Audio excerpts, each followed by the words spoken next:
नमस्कार, NYU news में आपका स्वागत है। मैं परीक्षित शर्मा आज फिर आपके सामने उपस्थित हूं देश का मुद्दा कार्यक्रम में। और आज देश का मुद्दा कार्यक्रम में हमारे साथ बार काउंसिल ऑफ दिल्ली के को चेयरमैन DK शर्मा जी मौजूद हैं। आज हम उनसे जानेंगे कि अधिवक्ताओं के लिए जो अभी ऑनरेबल दिल्ली हाई कोर्ट से ऑर्डर आए हैं उसके विषय में कि वो क्या ऑर्डर हैं, अधिवक्ताओं का हित उनसे किस तरीके से जुड़ा हुआ है। साथ ही क्योंकि DK शर्मा जी का जो पिछला बैकग्राउंड है वो फौज से है और हाल ही में हमने 20 जवान अपने खोए हैं, शहीद हुए हैं, तो उनके दर्द के विषय में जानेंगे कि जब एक बेटा अपने घर को त्याग कर देश की सेवा में चला जाता है, जाने के बाद में किस तरीके से वहाँ पर अपना सुख चैन खोकर हमारे लिए लड़ता है। उसके बाद में हम उनके सपोर्ट के लिए क्या कर रहे हैं यहाँ बैठ के। क्या हम उन चीनी प्रोडक्ट्स का बहिष्कार नहीं कर सकते? क्या हम अपने मोबाइल से वो सभी एप्लीकेशन डिलीट नहीं कर सकते, अनइंस्टॉल नहीं कर सकते? क्या अपने देश के लिए हम इतना नहीं कर सकते? क्या हमारे देश की सुरक्षा की जिम्मेदारी, क्या हमारे देश की संप्रभुता की, एकता की, अखंडता की जिम्मेदारी केवल फौजियों के ऊपर ही है? क्या हमारा कोई योगदान नहीं?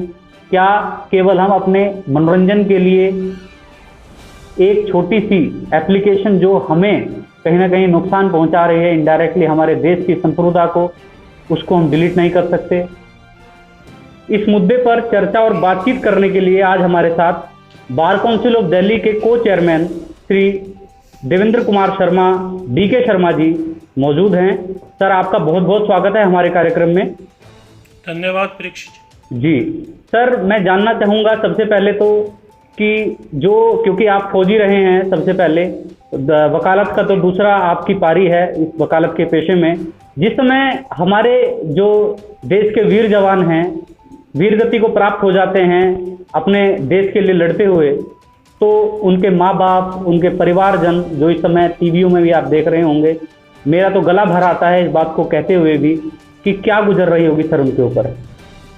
परीक्षित जी, सबसे पहले जी, मैं उन अपने देश के जांबाजों को, जी, वीर जवानों को, उन शूरवीरों को, भारतवर्ष के उन शेरों को अपने सच्चे दिल से श्रद्धांजलि अर्पित करता हूं कि जिन्होंने भारत माता की लद्दाख क्षेत्र में 1 इंच भी ज़मीन को अपनी तरफ से चीन की तरफ जाने नहीं दिया, बल्कि अपने प्राणों की आहुति दी। जी, और यहाँ पे मैं, चूँकि मैं एक फौजी रहा हूँ जी, और देश की सेना के बारे में मैं बहुत अच्छी तरह से जानता हूँ।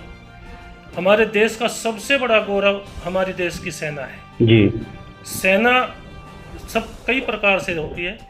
आप देखिए कि किसी देश के पास धन की शक्ति हो सकती है, जी, किसी देश के पास अस्त्र शस्त्र की शक्ति हमसे ज़्यादा हो सकती है, जी, लेकिन भारत की सेना के जवानों के पास उनकी माताओं के जो आशीर्वाद हैं, उससे बड़ा आशीर्वाद इस विश्व में किसी भी सेना के पास नहीं है। जी, जिस दिन एक माँ का लाडला भारत की सेना में भर्ती होके जी, अपने देश की रक्षा के लिए जाता है, वो माँ जो कभी उसको गीले तक में सोने नहीं देती, अपनी छाती के ऊपर सुला के रखती है, बिल्कुल, उसको उंगली पकड़ के चलना सिखाती है, उसकी आंख का तारा है, उसको एक पल उससे दूर नहीं होना चाहती, आंखों से ओझल होते, उसको परेशानी होती है, लेकिन बॉर्डर पे जाते हुए सैनिक को बोलती है, बेटा 1-1 इंच कट जाना, लेकिन भारत की 1 इंच जमीन पे दुश्मन का पैर नहीं टिकने पाए। बिल्कुल सही, बिल्कुल। तो उन माताओं को, ऐसी वीर माताओं को, वीरांगनाओं को मेरा शत शत नमन, शत शत प्रणाम। उनके चरणों में मैं अपना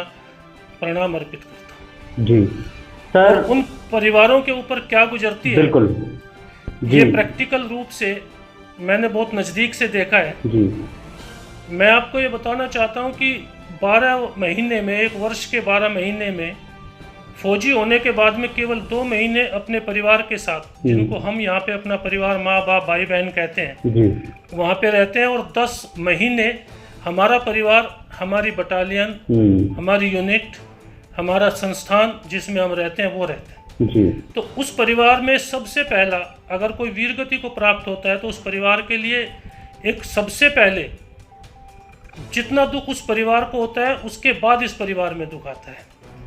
उस परिवार से उनका एक भाई बिछड़ता है, लेकिन साथ साथ वहाँ पे वो गौरव की अनुभूति भी करते हैं कि हमारा एक भाई, हमारा शेर हमसे भले ही जुदा हो गया, लेकिन हमारी देश की आत्मनिर्भरता पे, देश की समृद्धता पे, देश की अखंडता पे उसने आंच नहीं आने दी। बिल्कुल। और कहीं ना कहीं हमारा भी कर्तव्य बनता है देश में रहकर जो देश की सीमाएं की सुरक्षा कर रहे हैं उनके लाभ के लिए और अपने देश के भी लाभ के लिए कि जो ये चीनी ऐप जो हम यूज कर रहे हैं मोबाइलों में, इनका जल्द से जल्द बहिष्कार करें, चीनी प्रोडक्ट्स का बहिष्कार करें, ताकि अपने देश को सशक्त मजबूत बनाने में हम भी कहीं ना कहीं योगदान दें। परीक्षित जी, आपके माध्यम से मैं अपने देश की समस्त जनता को ये कहना चाहता हूँ कि अपने दुश्मन को मजबूत करने में कहीं ना कहीं इनडायरेक्टली हम लोग सहयोग करते हैं उनके प्रोडक्ट खरीद के। जी।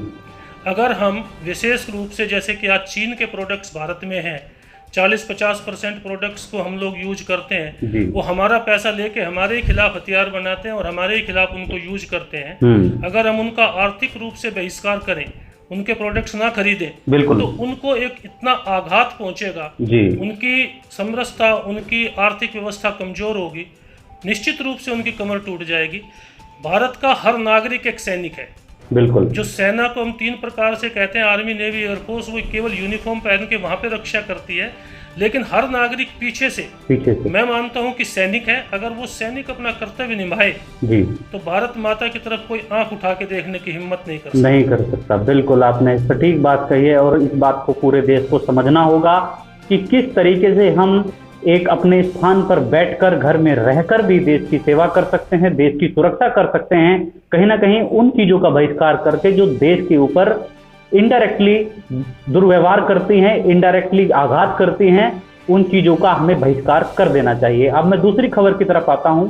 सर, अभी तत्काल ही एक खबर आई है कि बार काउंसिल ऑफ दिल्ली के सौजन्य से कोई पिटीशन मूव की गई थी दिल्ली हाई कोर्ट में, और उस पिटीशन में कुछ वहां से रिलीफ आया है एडवोकेट्स के लिए, तो उसके विषय में आप मुझे थोड़ा सा समझाइए।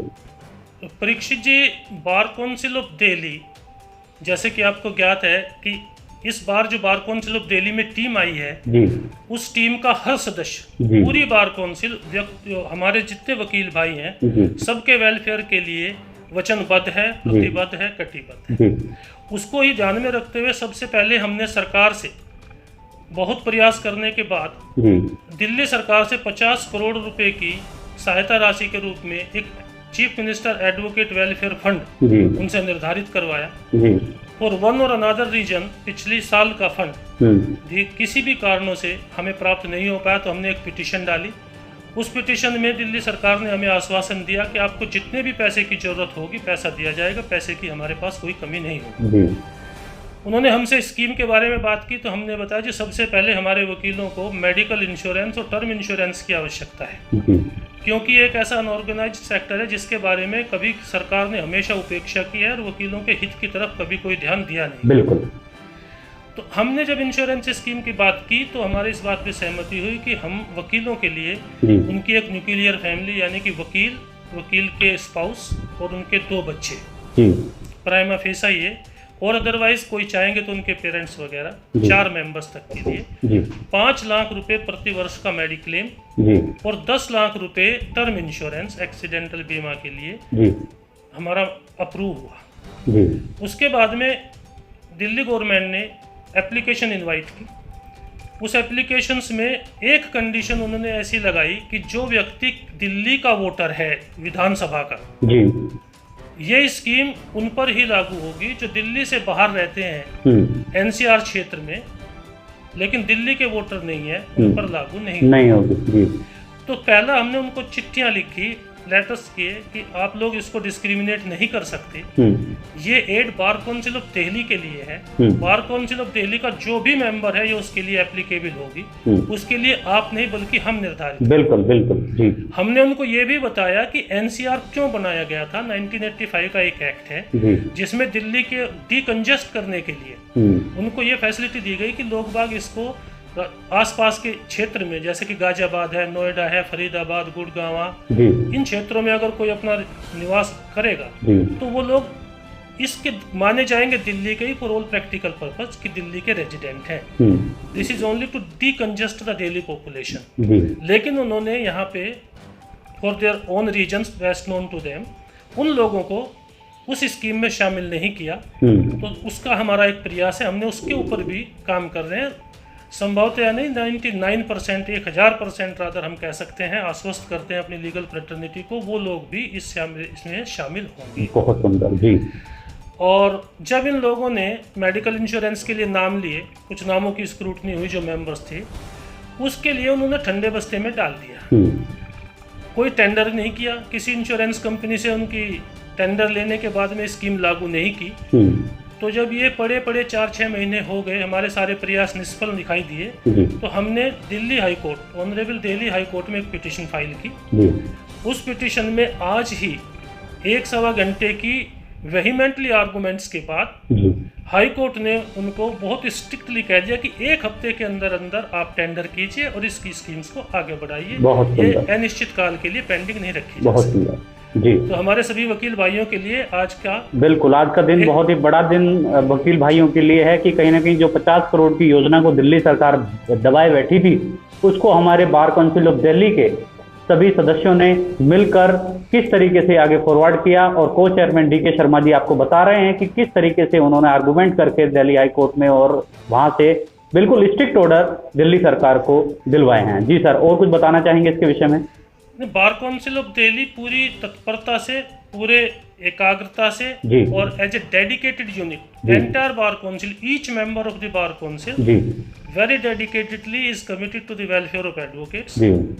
और जितनी भी स्कीम्स होंगी आगे भी, हम अपने सभी भाइयों को आश्वस्त करते हैं कि निश्चित रूप से उसका लाभ उनको मिलेगा। बिल्कुल। और वेलफेयर के बारे में, अब जैसे कोविड-19 की सिचुएशन है, परहैप्स पूरी इंडिया के अंदर बार काउंसिल ऑफ दिल्ली से ज्यादा सहायता राशि किसी भी बार काउंसिल ने नहीं की। हम लोगों ने एज ऑन टुडे 12-13 हज़ार से ज्यादा लोगों को, जिनकी भी एप्लीकेशन हमारे पास आई, उन सबको 5-5 हज़ार रुपए की सहायता राशि जितनी हम सुगमता से दी गई, जिस किसी ने भी हमारे पास एप्लीकेशन दी और वो एलिजिबल था, हमने सबको दी है। मेरे विचार से किसी भी बार काउंसिल ने पूरी इंडिया के इस तरह से किसी की सहायता नहीं की। बहुत बहुत धन्यवाद सर आपका हमारे साथ जुड़ने के लिए, और बेस्ट विशेष सभी अधिवक्ताओं के लिए। और जैसे सर ने बताया कि वो अपनी जितनी भी अश्रुपूर्ण श्रद्धांजलि हैं उन शहीदों के लिए भी देना चाहते हैं। और लीगल फ्रेटर्निटी कहीं ना कहीं हमेशा देश के लिए जुड़ी हुई है, यदि कभी जरूरत पड़ेगी। और वैसे पीछे से हम इनडायरेक्टली देश की सेवा तो करते ही हैं, लेकिन बॉर्डर पे भी कहीं ना कहीं दूसरी पारी में भी आके वो सेवा कर ही रहे हैं। तो आप देखते रहिए NYU न्यूज़, देश की बात देश के साथ। और थैंक यू परीक्षित जी, आपके माध्यम से मैं एक बात और कहना चाहता हूँ। अच्छा जी कि उन शहीदों के परिवार के लिए अगर किसी भी परिवार को किसी भी किस्म की कभी भी कोई आवश्यकता होगी, तो एज एन इंडिविजुअल मैं और बार काउंसिल की तरफ से हम हमेशा उनकी सहायता करने के लिए तैयार। बिल्कुल। और ये हम अपना सौभाग्य समझेंगे कि हम उनके किसी काम आ सकें। बिल्कुल, देखिए कितनी अच्छी बात बार काउंसिल ऑफ दिल्ली के को चेयरमैन ने कही है कि यदि इंडिविजुअली भी किसी को कोई सहायता की जरूरत पड़ेगी, तो आप उनके प्राइवेट नंबर पे या उनके ऑफिस पे कॉन्टैक्ट करके अपनी प्रॉब्लम को बता सकते हैं और वो इंडिविजुअली भी आपकी सहायता करेंगे। मैं पुराना सैनिक हूं, मेरा नंबर आप उनको सबको दे सकते हैं। किसी भी भाई को, उनमें से परिवार के किसी भी सदस्य को कभी भी मैं अपना सौभाग्य समझूंगा अगर इन शहीद परिवारों के मैं किसी भी काम आ सकता हूं। बहुत बहुत शुक्रिया, बहुत बहुत धन्यवाद। हम चाहते हैं कि जो जज्बा है, जो क्वालिटी है एक देशभक्ति की, वो सभी लोगों के अंदर, सभी जो अधिवक्ता हैं, जो रिप्रेजेंटेटिव हैं, उनके अंदर भी ऐसी ही आए, ताकि हमारा जो समाज है वो इसी तरीके से स्थापित रहे जैसे कि हमारा समाज स्थापित है। आपका बहुत बहुत शुक्रिया हमारे साथ जुड़ने के लिए। आप देखते रहिए NYU न्यूज़।